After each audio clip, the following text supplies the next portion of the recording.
Welcome, everyone. Welcome to another edition of Remixing Politics and Culture with me, your host, Pam. I am a public relations and marketing professional with a passion for social justice, voter advocacy, and culture. And I thank you so much for spending a little bit of time with me this evening. We have an interesting and important topic to discuss this evening. And we're going to be discussing specifically Christian nationalism and why it matters. I think that for many of us, and certainly for a lot of believers, on the surface, when you hear that term, you think, well, maybe it's talking about Christian values and the faith or something of that nature because of the word Christian in front of it. But my guest tonight is about to school us all on Christian nationalism and more. And you'll soon learn what I mean by more in just a moment. My special guest this evening is the Reverend Dr. Jonathan C. Augustine, and we call him Pastor J. I'm going to bring him up as I talk about him a bit. There he is. Good evening. Good evening. Good evening. He is an author, law professor, general chaplain of Alpha Phi Alpha Fraternity Incorporated. He is a visiting professor of law at North Carolina Central University School of Law and a consulting faculty member at Duke University Divinity School, where he is also a member of the Board of Visitors and a missional strategist with the Center for Reconciliation. He is the husband to Michelle and the father of two college students, both enrolled in college now, Mason and Jillian. He is the senior pastor of the historic St. Joseph AME Church in Durham, North Carolina, and recently he was inducted into the Morehouse College Martin Luther King Board of Preachers. I am so proud to say that he is my pastor. Welcome back to the show, Pastor J. Bless you, my sister. Bless you. Thank you so much for the honor of being with you tonight. Thank you so much for having me. Oh, absolutely. Absolutely. Listen, initially, I was going to open up with this broad question just for you to teach us what Christian nationalism is and what it isn't and all of that. But then, you guys, I started really looking into his second book, When Prophets Preach, Leadership and the Politics of the Pulpit. And I think that when I read this little section to you, you'll understand a little bit about him and why he is so social justice minded and why he is the perfect guest to explain to us what Christian nationalism is. I have to tell you all that the foreword of this book was written by none other than Bishop William J. Barber II. Okay. So now, okay, here it is. All right. You say in your book, Karl Barth's well-known and time-honored expression, the preacher should preach with the Bible in one hand and the newspaper in the other, advocates for prophetic preaching by metaphorically placing an emphasis on the importance of making the Bible's lessons applicable to contemporary times. In the image of Jesus, therefore, 21st century prophetic preachers should live out Barth's advice by breaking the pulpit silence and speaking to matters like those of social justice, just as Jesus would if he were preaching today. Pastor J. Whew, okay. Thank you, Sister Pam. Explain to us what it means to be a prophetic preacher of the gospel. Yeah, I think it is so important, and I think it is understated, regrettably understated in this day and age, and it's so very needed. Prophetic preaching, when you think about it doctrinally, it is a part of a leadership paradigm that is often called the Monas Triplex Doctrine, or some call it the threefold office. You look at the ministry of Jesus as the ultimate exemplar of a prophet, of a priest, and of a king, or as a royal, to put it in non-gender specific terms. When you think about the royal or the kingly leadership. You think about somebody who sets a direction, somebody who says, this is the way we want to move, follow me, right? Somebody who gives leadership and foresight and vision. When Mhm. you think about priestly leadership, you think about someone who is conciliatory. You think about the typical minister who visits the sick, who buries the dead. But when you think about prophetic leadership, the subject of what we are this evening, you really are thinking about somebody who speaks truth to power and Mhm. oftentimes speaks truth to institutions of power. That really was part of the ministry of Jesus. He brought to fruition, following the example of many of the prophets of old. It's a willingness to stand up against the status quo. Mhm. A quote you referenced from Karl Barth, preaching with the Bible in one hand and the newspaper in the other. When you think about the biblical narrative, it really is a story about a marginalized group of people, Jews who were ethnically marginalized because culturally they were different or religiously they were different from the diminutive Roman Empire. And it is a story of a series of heroes who stood up to speak truth to power. And again, that's what part of what Jesus's ministry was all about. So in the current day context, when we look at how so many immigrants are marginalized, when we look at how so many minorities are marginalized, including African Americans, it is a call for believers to preach prophetically and to preach social justice because we really are all God's children. Amen. Amen. We collectively really are all God's children. And with that said, I need for you to explain to us, we'll get into what exactly is Christian nationalism, Pastor Jay. Yeah, its roots are very old. Its roots are literally as old as the Republic itself, and it has become much more popularized in recent years. And I'll tell you, if I were trying a case, I have a bar card in my back pocket, right? I pull it out only in case of emergency. But if I were back trying a case now, and I would say Exhibit A would be the January 6th insurrection, where you saw protesters, insurrectionists who literally were waving flags, who were wearing t-shirts and wearing sweatshirts that said, Jesus is my savior, Hmm. Trump is my president. Right. When you think about that conflation, that very dangerous conflation of cross and country, it really has less to do with orthodoxy. It has less to do with Christian fundamentalism or Christian doctrine and teaching, but it has everything to do with a political ideology that brings cross and country together, that says America is a Christian nation. It is part of divine a providence, if you will, part of God's chosen order that America functions the way it was set up to function. And when Hmm. you go back to America's origins and you think in the Northeast about the Puritans, they came to America to rid us of Catholicism, to rid us of that which had infiltrated the Anglican Church of England. When you think about the South, when you think about slavery and the religion of a lost cause, people believed America was set up with a diminutive white power structure that marginalized African Americans, obviously in chattel slavery.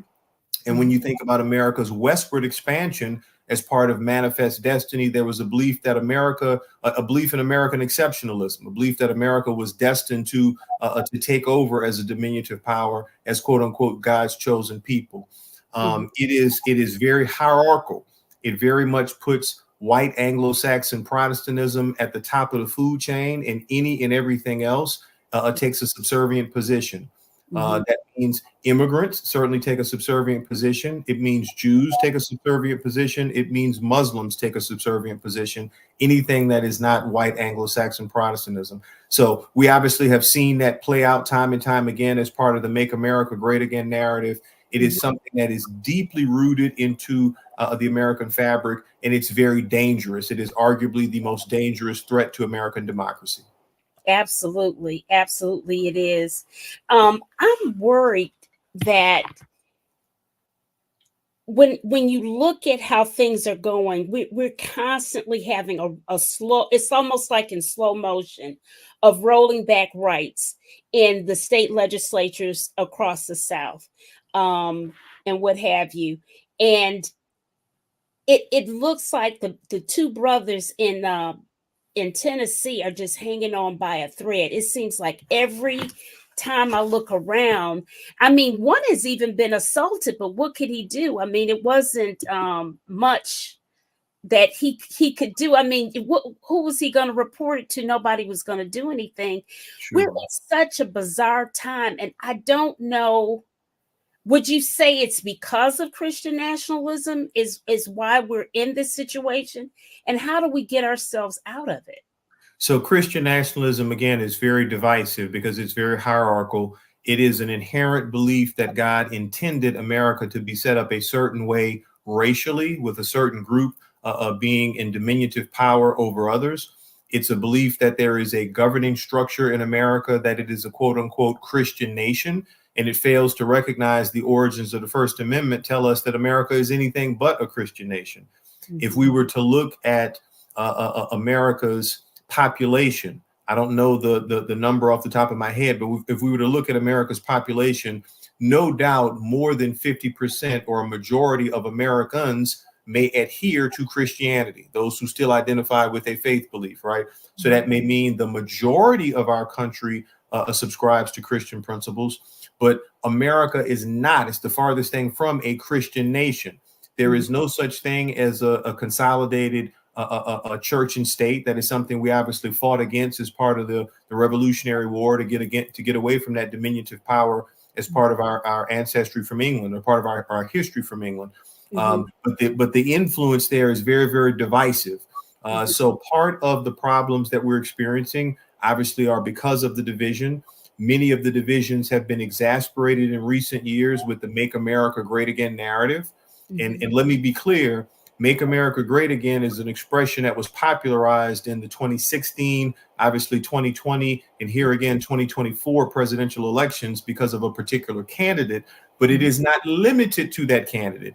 It is Right. part of a mindset that is very regressive and attempts to take America back to a darker day, again, where there was a clear hierarchy in terms of who's in charge of in America that usually adheres to Christian nationalistic principles. hmm What I'm concerned with, Pastor Jay, is that, at least back in the 60s, 50s, 60s, what have you, as we were going through our civil rights revolution, we had structure within churches to do the work of organizing, of getting people together, of leadership and whatnot. I know our church does because we have you.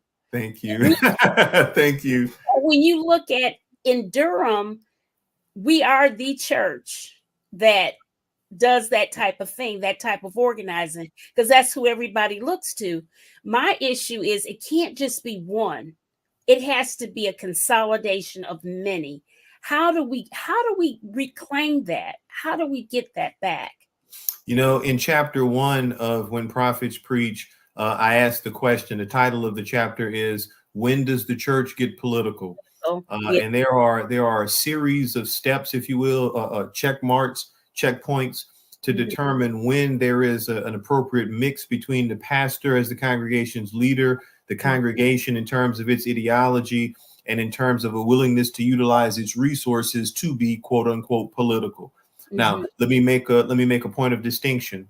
The book draws a clear line between what is political and what is partisan. I Okay. believe Christianity is inherently political because if we are followers of Christ, Jesus was very, very political, meaning he was concerned about the allocation of resources. He was concerned about fairness and equity as part of a marginalized social class, a group marginalized based on ethnicity, as a Jew living under the diminutive empire of Pontius Pilate. So Christianity is inherently political because it was founded not just for salvation in the kingdom to come, if you can think about the north-south, the vertical axis of the cross, but it was also founded to address social inequities in the kingdom at hand. So Christianity is political, but I draw a distinction between being political and being partisan. There is no way we're endorsing particular candidates for office. There's no way we're endorsing the color red or the color blue for your voting preferences, but we are talking about issues that matter to people. I'm so glad that we have a mix of pastor and parishioner at St. Joseph that says we are a political church, that says people do look to us to lead in politics. That is wonderful because I feel quite at home with the people at St. Joseph. And I think the people at St. Joseph have wrapped their arms and figuratively embraced me as the prophetic leader of the church. Mhm. Not all congregations have that mix, though. Some Mhm. pastors are a little reluctant to be political, perhaps because of misinformation. Well, Mhm. I don't want to lose my 501c3 status. You Mhm. won't, as long as you're advocating issues, as long as you're talking about concerns of your people. The only Mhm. time you lose 501c3 status is when you become partisan and you endorse particular candidates or you do things to support particular matters that are not political, but again, that are obviously partisan. So Mhm. it's got to be a healthy mix of pastor and parishioners in order to make for a political church to address social justice issues.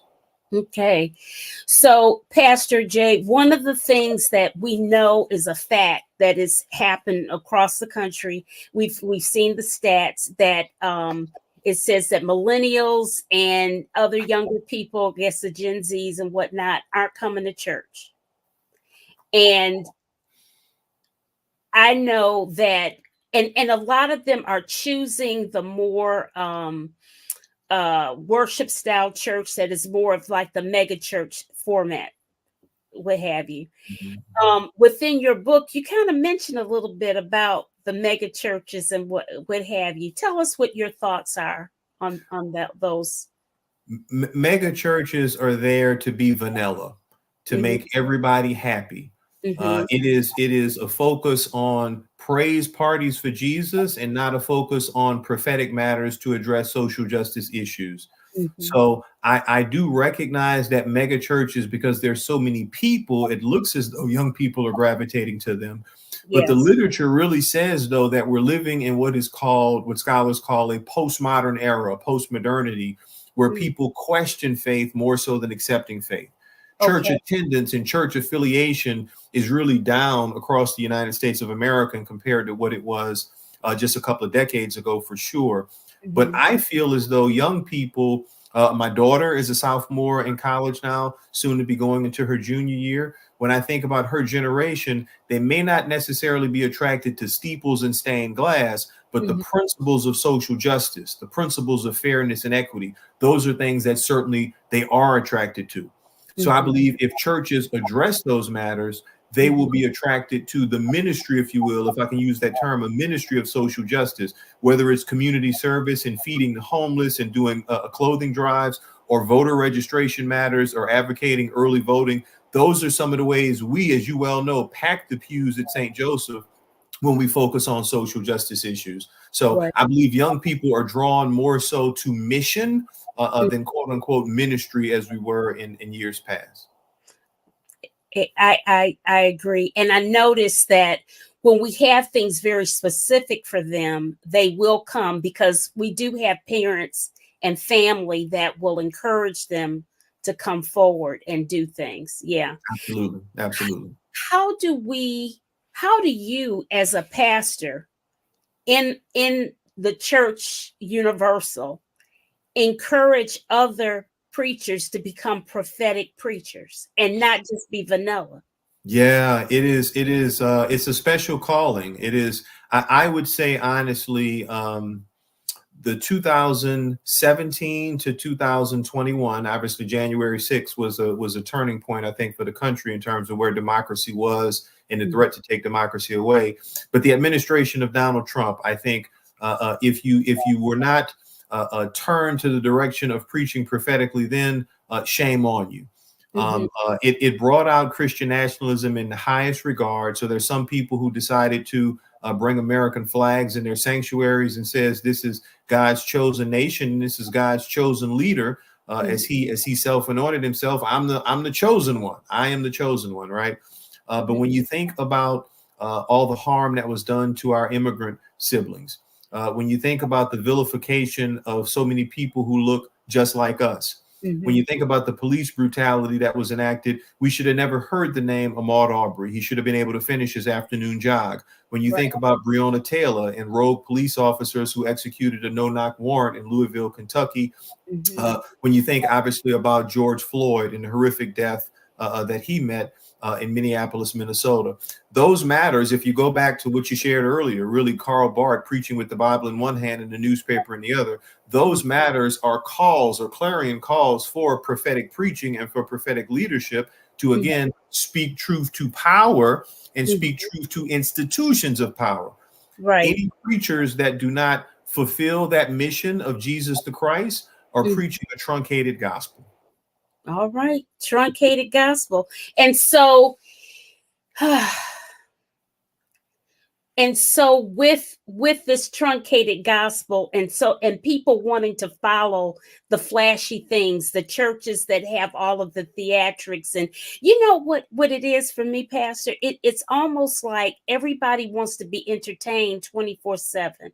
Mhm. It's never where you can read a book, read a scripture, or just, some things aren't always going to be entertainment.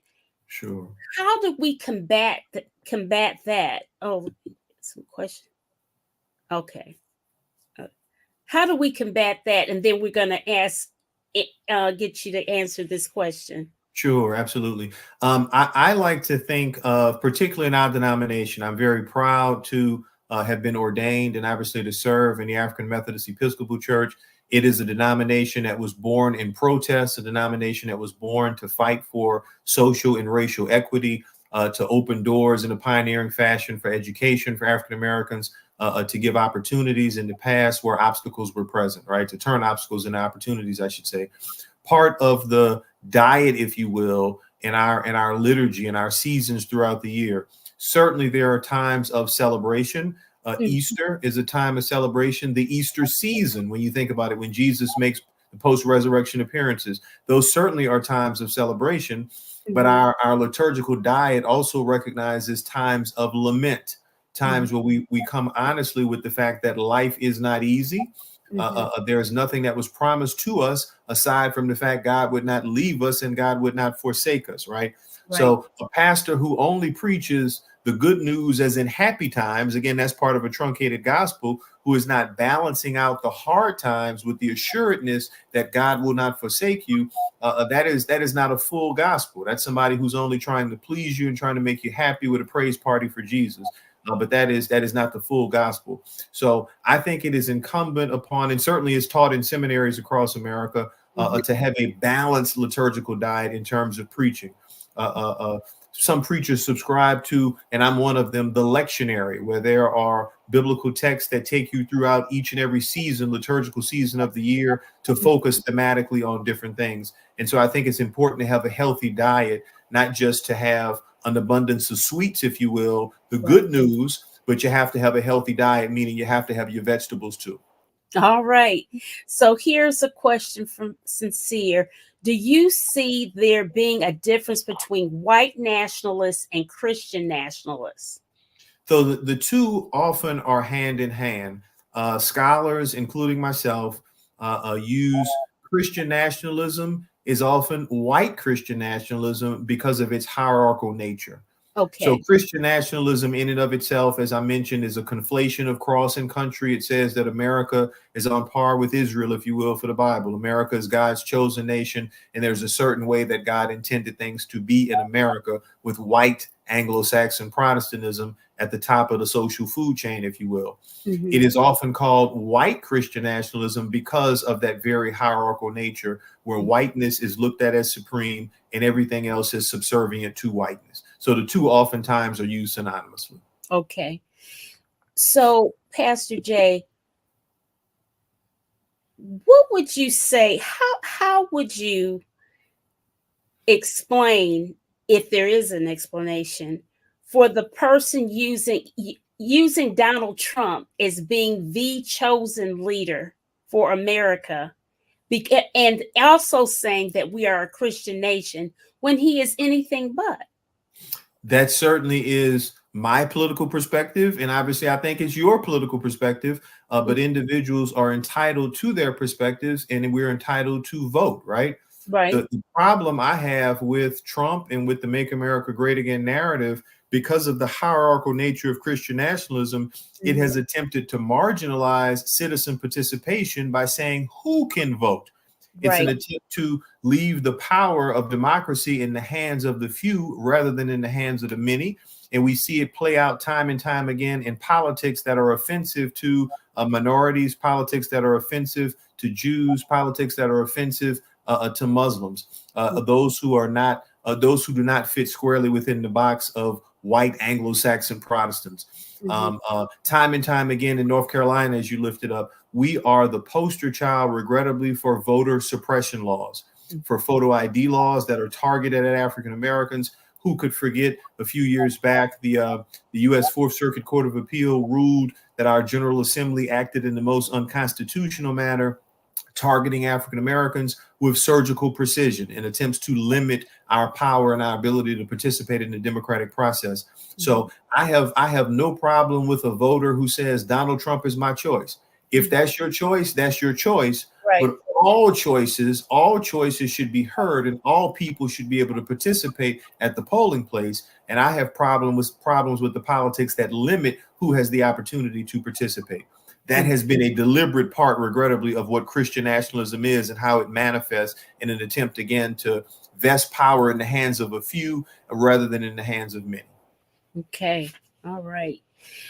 Pastor Jay, explain to us from your divinity background, Jesus's ministry of salvation and social justice were inherently political, you say in your book. Absolutely. I really think there is a great, you mentioned the foreword to the book that Dr. William Barber did. Yeah. It really is a sermonette. It And is. it's a sermonette, and he takes us to church, as they say. Yeah. And it is really a look at Luke 4:18 and 19. And if you think about it in context, that is Jesus's inaugural sermon, if you will. It's the beginning of Jesus's public ministry. And Jesus says, I'm paraphrasing, the Spirit of the Lord is upon me. He's called me to bring good news to the poor, to give sight to the blind, to set the captives free, to proclaim the year of the Lord's favor. When you look at that in context, again, as Jesus was a socially marginalized Jew, someone who was marginalized because of his ethnicity and because of the way he worshiped and because of what he believed, he was culturally pushed to the periphery. Jesus came as a liberator, not just to address salvation in the kingdom to come, but clearly to address social inequities in the kingdom at hand. So Christianity itself is a religion that was born in protest because of social conditions, but certainly born to bring about salvation for salvific conditions. So Jesus was both a social liberator and a spiritual liberator, and that he fulfilled divine ministry. You cannot limit Christianity to just talk about pie in the sky. Right. You got to be able to talk about giving a good meal, 3 squares and a cot down here in the kingdom at hand, not just in the kingdom to come, right? So it is a truncated gospel, if you will, if you focus only on salvation in the kingdom to come and don't look at the social inequities that exist here in the kingdom at hand. That's not the fulfillment of how Jesus's ministry was lived out for the 3 years he was in public ministry. This is going a little tangential. So how did we get to this whole prosperity preaching situation? How did that happen? Yeah, name it and claim it, right? No, how did that happen? Some people have, I'm trying to be choice with my words here. God wants you to be happy. God wants you, God is there for you to overcome all things, and God wants you to be happy. God wants you not only to survive your situation, but God wants you to prosper. So if you're just willing to give me some money, I'm going to pray for you, and then that means you're going to prosper, right? Regrettably, we have had prosperity preachers time and time again to promote their own financial interests and their own pecuniary interests, preaching a truncated gospel and telling people what they want to hear more so than telling them the real good news and the unadulterated good news. Jesus is not somebody who lived in a mansion. Jesus is somebody who was a poor person, who was the son of a carpenter, whose mother was a teenage mother who, from all indications, did not have an education, did not have vocational training, but he lived out, again, certainly a spiritual ministry when you think about the kingdom to come, but he lived out a ministry for social justice, addressing issues of marginalization here in the kingdom at hand. So regrettably, we've had a few very popular wolves in sheep clothing that have taken us off the rails in terms of what Christianity is supposed to look like. Mhm. But that is not the full gospel. The full gospel is a balanced diet. It's not just the sweets. Again, it's the vegetables too. It's the vegetables too. Sincere says wealth, health, and prosperity preachers are con men. Her opinion. Preach.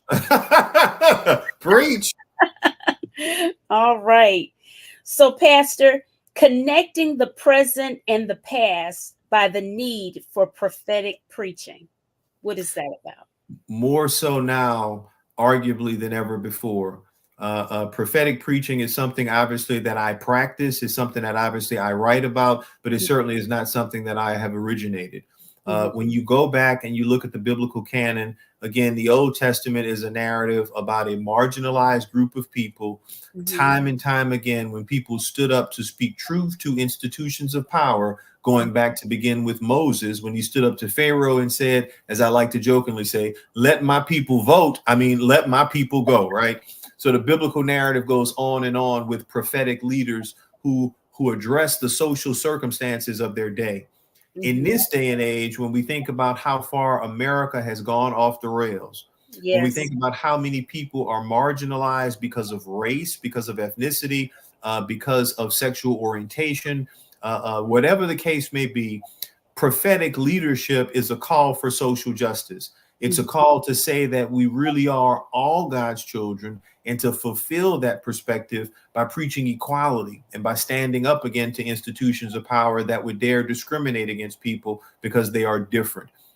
It's a call to speak against xenophobia. It's a call to speak against otherism. And it's a call to recognize that all of us are equals in an egalitarian concept, and we all should accept and respect one another. And if you can't agree, there's no reason you have to be disagreeable. Yeah. Prophetic preachers are called to share that good news with the world. Okay. So, Pastor, are you opening up a school of teaching prophetic preaching? That's what everybody wants to know. There's so many others that have done it long before me. I'm Uh, just proud to be categorized as one during this time, during this day and age, as a prophetic leader. mhm. Martin Luther King Jr. had a famous quote: "The arc of the moral universe is long, but Yes. it bends toward justice." Mhm. For the time period, for the very finite time period for his 39 years, obviously he spent from age 26 when he accepted the pastorate to age 39 when an assassin's bullet called him home to be with the Lord. He accepted that time period to be engaged in prophetic ministry and led a charge for social justice. The good Lord has called me with a background as a lawyer, obviously with theological training, obviously as a writer and as a pastor, for this finite time, whatever the time will be, for this time of the dash, if you will, to do the same. There are many others that have done so as part of that moral arc. And when my time is done, there'll be many others that will do so after me. I certainly pray so, because we need prophets to stand up to speak truth to power. Amen. Because all of the Duke just announced how they were getting rid of their special scholarship they had for Black students, and you know how expensive Duke is. Duke Absolutely. University is, Absolutely. and what have you. I know all too well. There are a couple of Duke cups behind me here. Duke, yes, I know all too well how expensive Duke is. Absolutely. Right. And so many of the DEI efforts are being rolled back, disappearing. All of those things that we gained during the George Floyd revolution, so to speak, when that happened, and so many corporations are going back on their word. How, how can the church help in that effort? I'm a shameless plug, and forgive you me. The predecessor to When Prophets Preach, which was published in 2023, was a book published in 2022 called to Reconciliation. Thank you, Sister Pam. My PR is right there. Thank you so much. Called to Reconciliation: How the Church Can Model Justice, Diversity, and Inclusion. Mhm. If the church is really in the business of both saving souls, salvation in the kingdom to come, and addressing matters of social equity in the kingdom at hand, the church has got to be about problem solving. Mhm. Well, literature tells us that when we bring diverse groups together, we solve problems at a much, much faster rate than when it's a homogeneous group. Mhm. When you think about diversity and what diversity really means, I write about it in Call to Reconciliation in terms of cognitive diversity Mhm. and identity diversity. So Mhm. cognitive diversity says different people from different disciplines or different people who have been exposed to different things will process information differently and will solve problems differently in terms of their thinking. Just like identity diversity says that because I self-identify as a straight black man from the South, I will approach problems in a particular way. That's true. Someone else who is a gay Mexican American woman from the Northeast, someone Mhm. else, and obviously it's multi-layered, it's multi-nuanced, or any number of variations there. But people who have different social experiences based on how they self-identify will address problems differently too. Well, Right. when you bring both cognitive processing and processing in terms of your social identities together, problems are solved much more quickly. Mhm. How about we work together to solve problems of food insecurity? How Right. about we work together to solve problems of global warming? Those are the kind of matters the church is supposed to be engaged in embracing diversity rather than castigating people who are different and categorized as the proverbial other. The church is supposed to be about diversity, and it can certainly model diversity for the rest of the world. What do you say to those people who are in the evangelical? See, that's the problem. The word evangelical, the terminology makes people who have a very straightforward way of thinking, there's no shades of gray for them. They can't, I think, really perceive the nuances of what people are saying or doing when they're using Christian nationalism. We're evangelical, blah blah blah blah blah. How do so many of them are just they shut down totally to the notion that if it's not white, it's not right. If somebody is gay, we can't talk to them. We have to shun them or whatever. How, how do we? Is there any way to fix that kind of thing?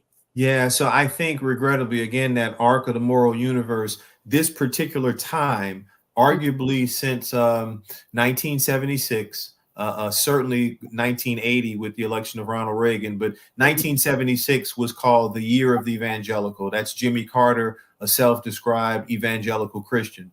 When Right. you look pre 1976, when you really look historically, particularly in the 19th century, 18th and 19th century, evangelicals were abolitionists. Evangelicals were social activists who were on the right side of history, who worked toward freeing those who were enslaved. Hmm. So evangelicals were very progressive because the root word there speaks to the good news. I write quite a bit about evangelicals in When Prophets Preach. Hmm. We had sort of a turnabout, almost a 180, because of Jimmy Carter's very progressive policies on school integration. And you Yes. had a certain segment of evangelicals who decided we're going to manufacture an issue to create a wall here and now turn on Carter. And that issue, of course, became Roe v. Wade. Hmm. Became the right to an abortion. So the 1980 presidential election, evangelicals, with the help of a certain segment in the South, decided Jerry Falwell, among others, Yeah. Jared Falwell, among a few others, decided that they would court Ronald Reagan, and Ronald Reagan, being a very astute politician, decided he would court them too. He Hmm. famously spoke at a 1980 conference prior to the election that year saying, I know you can't endorse me, but I most certainly endorse you. The two got married. So if there's ever been a dependable voting block, statistics show from 1980, certainly through 2016, evangelical Christians have voted Republican overwhelmingly, Overwhelming. usually on that issue of Roe v. Wade. Hmm. I think now, post 2016, post 2020, some people have buyer's remorse with respect to Donald Trump because of the extremity of what Trumpism represents, which is not necessarily synonymous with what Republicans have historically represented, right? Right. So I Right. think we're chartering new territory now. So it's an opportunity for evangelicals to determine Roe v. Wade is over, right? That's overturned. So now you told us what you're against for all this time. Tell us now what you're for. Right. I've got a couple of comments in the chat. Let's see. Sincere. Since y'all brought up DEI and the SCOTUS eliminating race based admissions, now race based anything, can we get American descendants of slavery to focus on lineage based solutions? And she has, quote, harm based. Yeah, lineage-based solutions. I take that, or I infer that to mean reparations.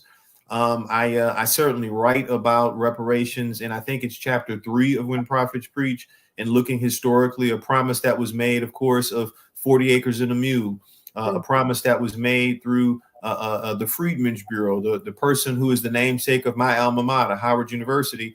General Oliver Otis Howard was in charge of the Freedmen's Bureau. He asked a group of ministers, chief among them Garrison Frazier, what is it we can do economically now to stabilize the South and to help your people to get on their feet? They said land. And the quotient that came up was 40 acres and a mule, and that was what the Freedmen's Bureau was supposed to have institutionalized. Of Mhm. course, Abraham Lincoln was assassinated. Mhm. Andrew Johnson, who was a Southerner, who was a slaveholder from Tennessee, comes to power, and he did not know Joseph. To put it in a biblical language, he knew nothing of what you said, and he didn't want anything to do with They that. didn't So care. he absolutely not. So reparations never came to pass.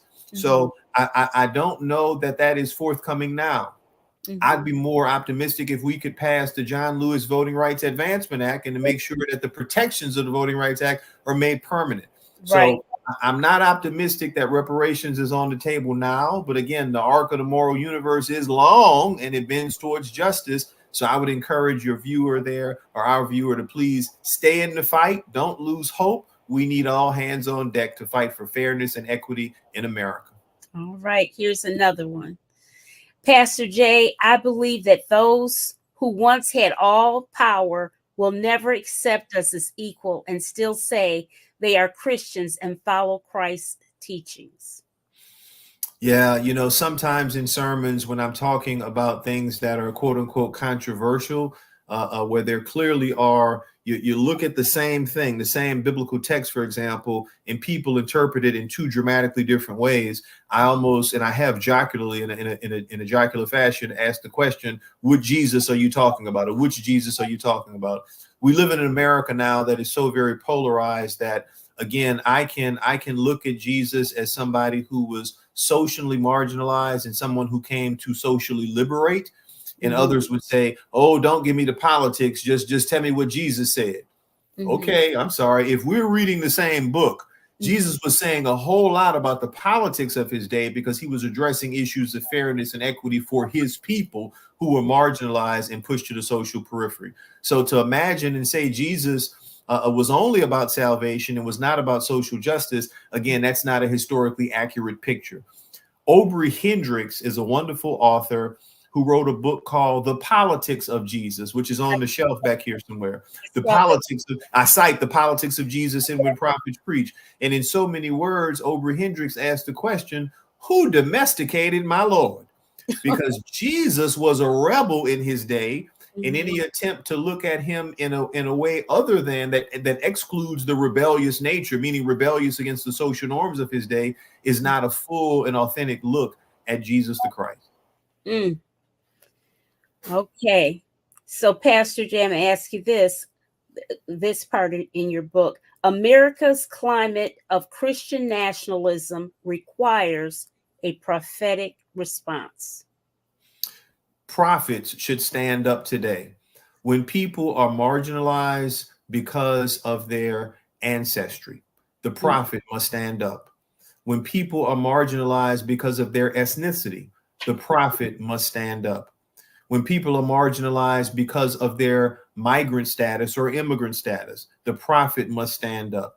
If you really follow through with the core principles of fairness and equity that resound throughout the biblical narrative, that is the common thread throughout the biblical narrative of a people who are adversely affected and who have been adversely marginalized, and they call on God for help in the struggle for social liberation, that story goes on. That story is continuing right here and right now in 2024 as we look at the politics of America. Somebody's got to stand up. Mhm. William Barber's doing a wonderful job. God love him for it, but he Yes, can't do it alone. that's There have right. got to be others who have got to be willing to stand up too. Right. Again, I humbly consider myself to be a part of a prophetic leadership tradition. I hope and I know, let me say, I know I won't be the last. I know when my race is run, there'll be others who are ready to run the race too. just like there are so many others who have run before me, and there's so many others who are running contemporaneously with me. We need more and more people to stand up and realize that faith is an action word. Yes. Faith doesn't just mean an abstract concept of something that's held in your heart. Faith is something that's lived out in your experiences and how you treat other people and how you advocate on behalf of Matthew 25, the least of these. The least, absolutely. Here's another comment from Sincere. Since okay, that wasn't that one. Okay, here it is. Yes, reparations is the long game, but if you look specifically at that SCOTUS ruling on race-based admission, that left the door wide open to narrow the scope to those that were specifically harmed. So, from my read of the opinion, I do remember the door being opened for those who were attending military academies, those who are attending obviously West Point, the Naval Academy, and the like. They are not prohibited from using race as a consideration for admission. For the most part, however, all other college admissions, and we certainly are seeing that play out now in terms of the war on woke. We're seeing that play out legislatively and socially, the same way it played out judicially with the companion opinions, Students for Fair Admissions v. Harvard, Students for Fair Admissions v. University of North Carolina at Chapel Hill. One a private school, the other a public institution, and some would argue the leading public institution in the United States of America. So in terms of the prohibitions on race-based considerations, I have not seen it because of harms done in the past. Just the opposite. That is something that the court has spoke against time and time when you read the affirmative action jurisprudence of years past.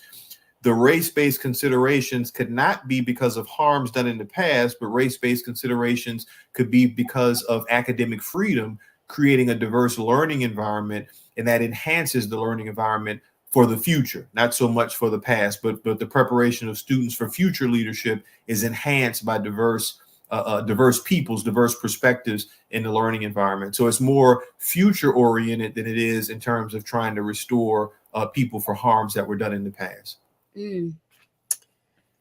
Okay.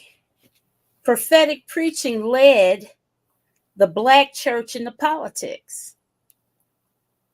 Martin Luther the King, as some would say, right? Martin Luther King Jr., 1955, December 1955, in the wake of Rosa Parks acting prophetically, utilizing the training that she endured, standing up to segregation in Montgomery, Alabama.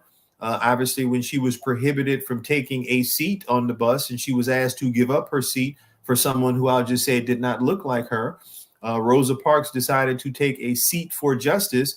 And that really was the beginning of the American Civil Rights Movement as we know it, right? At least the 20th century Civil Rights Movement. Days later, Martin Luther King Jr., who had the gift of oratory, the gift of education, and the gift of charisma, gave a wonderful address at Holt Street Baptist Church that literally moved America and that took the Black church from a place of, I don't want to say complacency but took the Black church into a place of social activism, into prophetic leadership. And because of the moral position that he advocated, the Black church led the church universal into social activism or into prophetic leadership. And of course, there are other denominations and other faith groups, Muslims, Jews, and the like, that joined in the fight for human equality. But Martin Luther King Jr.'s leadership in December of 1955, his prophetic preaching as part of that prophetic leadership domain I talked about earlier, is really what led the Black church into the civil rights movement and ultimately the church universal into the civil rights movement too. Do you see us where we are right now? I know our church is already in it, but we're just one church.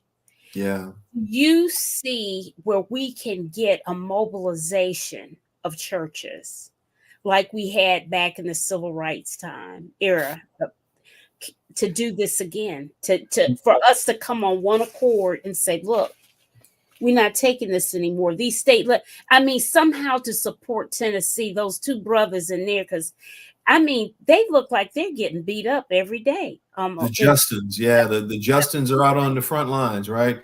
Yeah.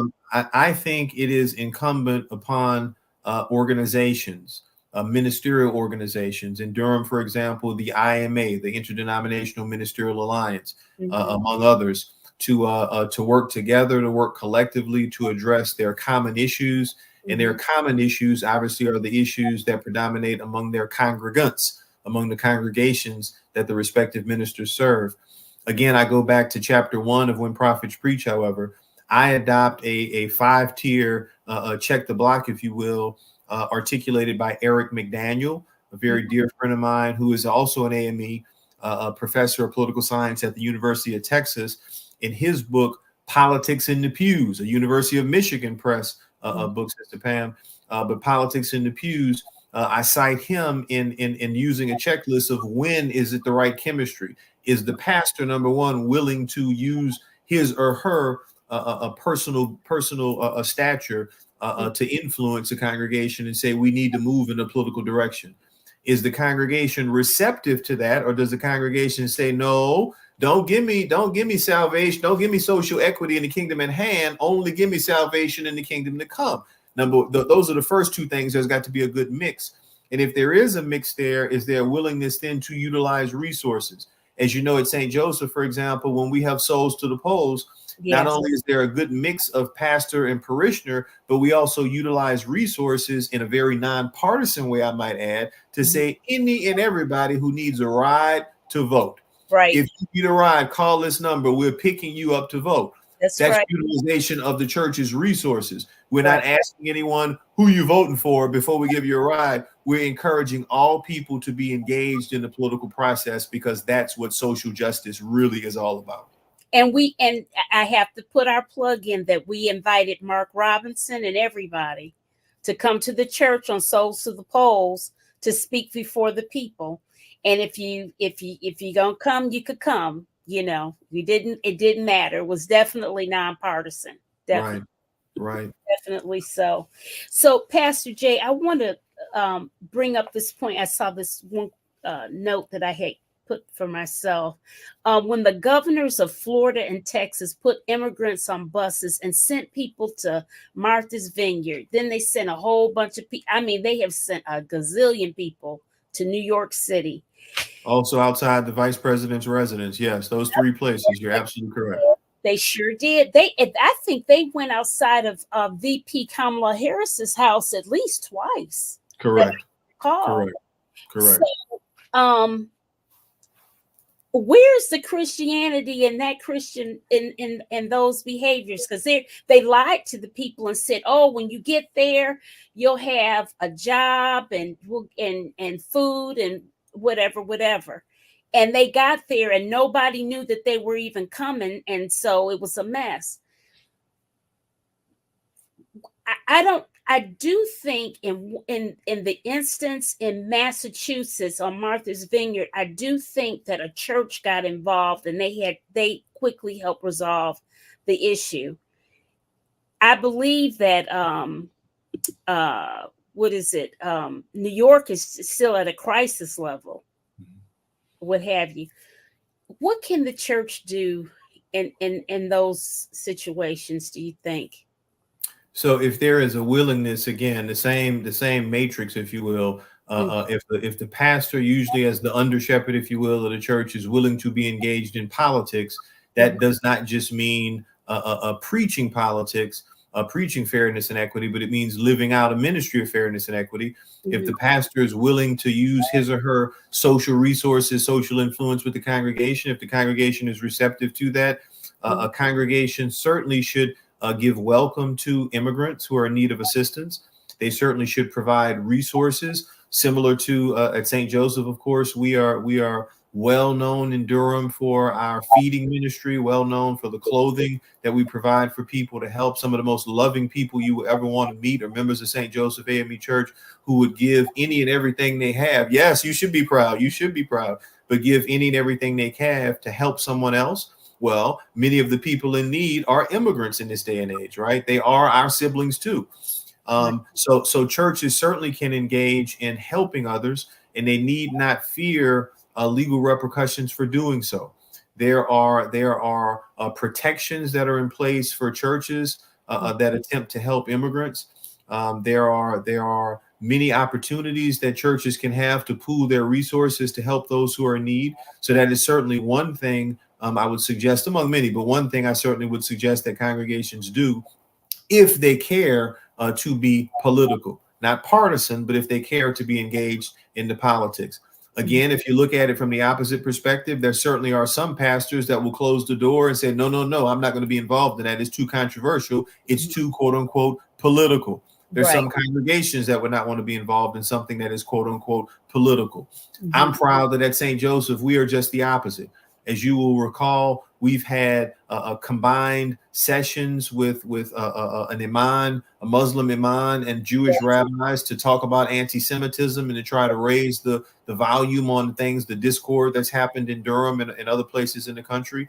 Yeah. We've worked to address some hard issues rather than simply the easy issues, because we are a congregation that has not been ashamed and not been afraid to use its resources, hopefully for social betterment, to be political, but not to be partisan.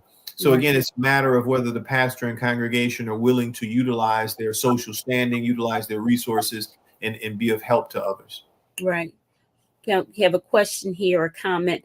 They say our black men are thinking of supporting the character of Trump rather rejecting someone who has demonstrated such disdain for us.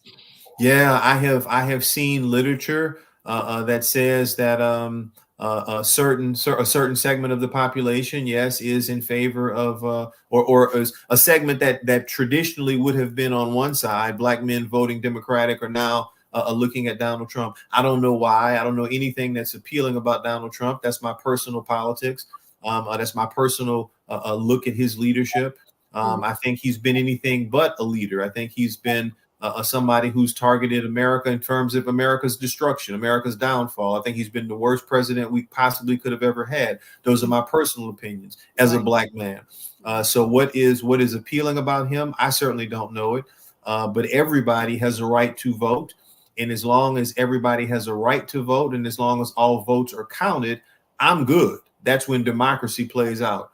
Right. So I hope through the process of political advocacy, I, as a leader and among others, will be able to change some of those people, Mhm. change some of their mindsets, and hopefully, I'm pledged support for Joe Biden. I think he has delivered for America. I think he's done a wonderful job for America in spite of circumstances. And I think if nothing else, he needs to toot his horn more, because more and more people need to know the things he's done for America. That's Right. my personal partisan perspective, right? That's not something I'm gonna share on Sunday mornings. But I do recognize what the listener or what the viewer has shared there. Hmm. One more here. How do we encourage or push not only our churches, but the Divine Nine? You're talking to the right person, the Divine Nine, and other social organizations to advocate more full throated for our people. Yeah, I am. I proudly serve as the general chaplain of Alpha Phi Alpha. It was 33 years ago. I was initiated at my fraternity's Beta chapter at Howard University, and I have been active the entire time of my membership. I love me some A-Phi-A. One of our social programs is a voteless people is a hopeless people, That's and I'm sure every organization has something. It'll be a different name, obviously, but a focus on civic engagement. The challenge, though, the challenge, we get together, we do strolls to the polls, we step to the polls, we rally one another, and it right. feels good. It looks great on social media. It looks great in the news captions. And it's powerful when we get those demographics to vote, right? But Right. the challenge I think we have is to reach beyond the Divine Nine. Yeah. We have now, as you know, at St. Joseph, and we're certainly proud here in North Carolina, we're organizing with the Prince Hall Masons. We're organizing with other fraternal organizations that may have a deeper reach into the community, more so from the less so from the ivory tower, and more into the community. If you understand what I'm saying, it Mhm. is our intention to mobilize everyone, as Mhm. Fannie Lou Hamer once said, not just the PhDs, but the people with no D's, right? We Right. want to mobilize everyone. So I That's think that's the challenge, right, in the past. But the focus now is to mobilize everybody, to interest them in voting, to make sure they're registered to vote, and make sure they have opportunity to vote. uh-huh. Pastor Jay, that's my line sister that I just see, I see, I see, I see. Go ahead on, my good sister. Go ahead on. prizes I have on my shirt today. All I good. see you saying, Alicia. I see you. She served in the Navy for 20 plus years as a naval nurse. Cool. All right. My fellow veteran. I love it. I love it. All right. Yeah, that's right. That's one thing I missed on your bio that I Boys, don't try to read it by. I would just say to Alicia is the name. What is yes, your second name? Alicia Baker Rogers. All Yes. right, Sister Alicia. There she is, Alicia Baker Rogers. I will just say proudly, I was an infantry officer in the United States Army. 4 years of my life, I used to jump out of planes and rappel out of choppers. And then I went to law school and did some other stuff after that. But thank you for your service, my good sister. Thank you for your service. Yes, yes. Yes, she is wonderful. We have known each other since high school. Went All to right. Michigan together. From the D. That's right. From the D. Yeah, from Detroit. That's all Listen, right. audience, I gotta share with you. Oh, she says, thank you for your service too. Okay. I gotta share with you some things about Pastor Jay so you can get his books. Because let me tell you, you have got to get his books. Let's see here. Okay, here it is. All right. Do you see them? Do you see them? I see an Amazon link. It looks like there's an Amazon link. Okay, you don't see the when prophets preach and all that good stuff? No, don't see any images. Oh.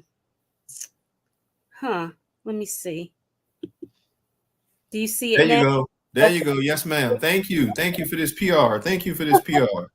So you can go on Amazon. Now, this book, The Keys Are Being Passed, this one was published like 10 years ago, right? Absolutely. 10 years ago, exactly. Yeah, that's right. That's right. But these two books right here, I haven't gotten this one yet, but I have these two. And let me tell you, both are excellent. This book right here, I'm going to tell you, Pastor Jay, you are stepping on toes, Thank crunching you. bones and everything.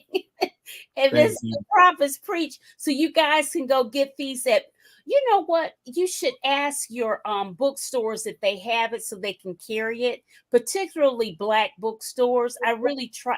I hate to order things off of Amazon, but I got mine from Amazon, I have to confess. But if I can get, though I got Cough and Reconciliation, I did buy it from a local bookstore here in Durham. I did. But When Prophets Preach, I got it from Amazon. Okay. All And right. so let's see. It's one other thing I want to share. Do you see your website? No, I see me. No, that's all right. You see yourself, J. August No, no, Gumball?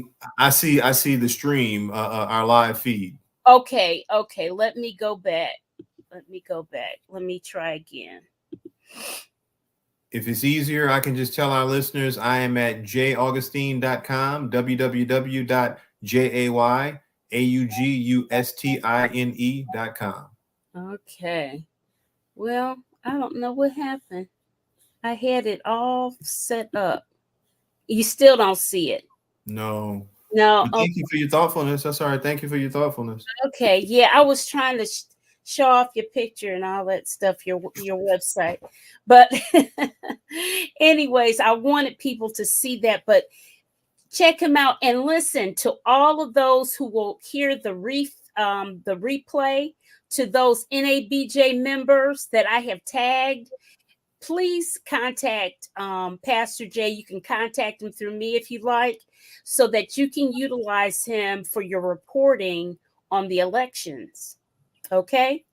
All right. A lot of you guys have much bigger national platforms, and I hope that you will take that advice, because obviously you have seen how he is presented and would be very good on your programs.